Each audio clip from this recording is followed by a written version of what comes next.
Today I want to talk about an interesting topic, at least to me, which is grinders, profiling, the compromises of profiling, as well as how understanding what those compromises are can help you dial in espresso better. So let's start off with profiling and grinders, and I'll use the Niche Zero as an example because I think a lot of people have this grinder, so it's very easy for me to articulate a lot of this.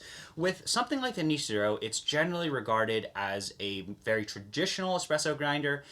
For me, it makes things taste like chocolate. It's not a very clear coffee grinder, but that doesn't mean you can't make the niche very clear. You could actually make the niche taste like a completely different coffee grinder using the power of profiling. As it turns out, the way we introduce water into the espresso puck can massively change the end result in cup. If I wanted to make a grinder like the Niche Zero taste very clear, all I would have to do is pick a profile that is more clarity optimized. For example, something like a turbo shot. So that's really where this discussion of compromises begins, and I think understanding this is going to be very helpful.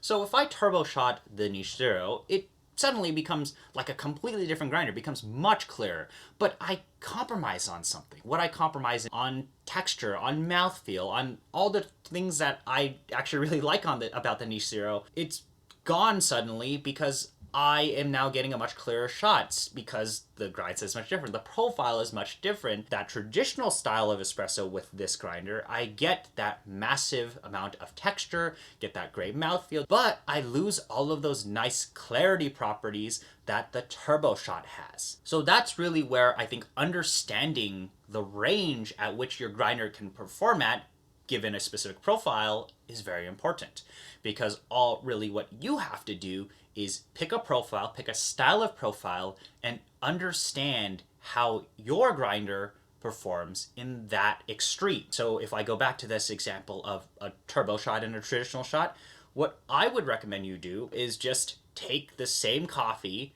turbo it, and go the max turbo you possibly could go, see how clear of a shot you can get, and then taste that compared to a more traditionally dialed in espresso. Basically, what is maximum, turbo, extreme, clearest? What do I gain? What do I lose?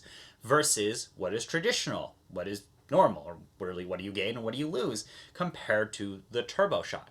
So understanding that range is incredibly helpful when you are dialing in coffees. If I continue with this example, say I use a light roast coffee.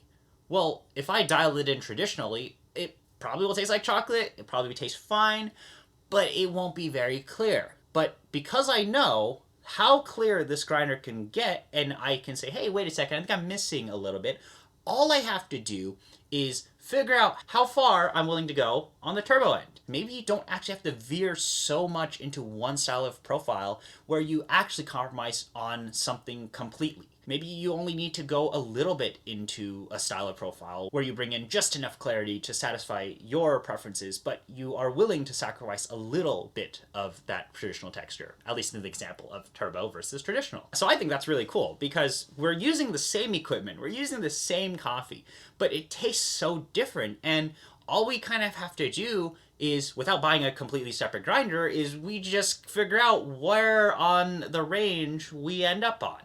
Maybe we don't actually have to go full turbo. Maybe we don't have to be in traditional. Maybe there's a good compromise in between that will work well for your tastes. And that's something that I think is really worth exploring and keeping in mind when you are dialing in a new coffee, is try the same coffee on an extreme with a profile that you want to explore, say something like a turbo shot, and then try it on a traditional profile. Then figure out what's missing in each of those shots, and then gradually bring them together and find out what you really like. Fortunately, there's no silver bullet to all of this. It really depends on what equipment you have, what grinder you're using. Does your machine even have the ability to profile? This won't necessarily solve all of your problems, but this will help you get a little bit closer to what you may actually prefer in cup with a given coffee. There are other things worth mentioning. You might actually just be limited based on your grinder. The grinder is very important in all of this, and it is helpful to have profiling, but sometimes profiling can't save a grinder. Profiling is not a be-it and end-all solve. While profiling can do all these different amazing properties to a coffee grinder and the end result in cup, if you don't have a good coffee grinder, then profiling might not be the solution. You might actually just be limited based on your hardware. So I kind of want you to understand that.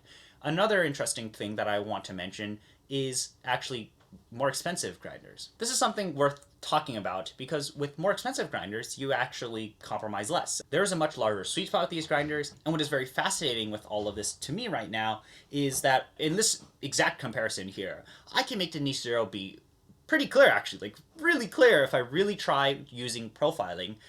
But if I do a very traditional style of shot on something like this Cafetech MC4, it is already just as clear, if not clearer, and I don't compromise anywhere on the texture. I get the massive clarity, I get the texture, and I don't lose out on the texture like I do here. Now what's interesting to also note is, well, then I can just turbo this grinder. Then I can get to an even clearer result than this will ever possibly get. But that's something worth thinking about, and it kind of makes sense because if you spend a lot of money on coffee grinders, your experience should lack compromises. Although there are definitely are compromises with these expensive grinders, at least in the experience, the workflow. I hope that was really interesting to you all.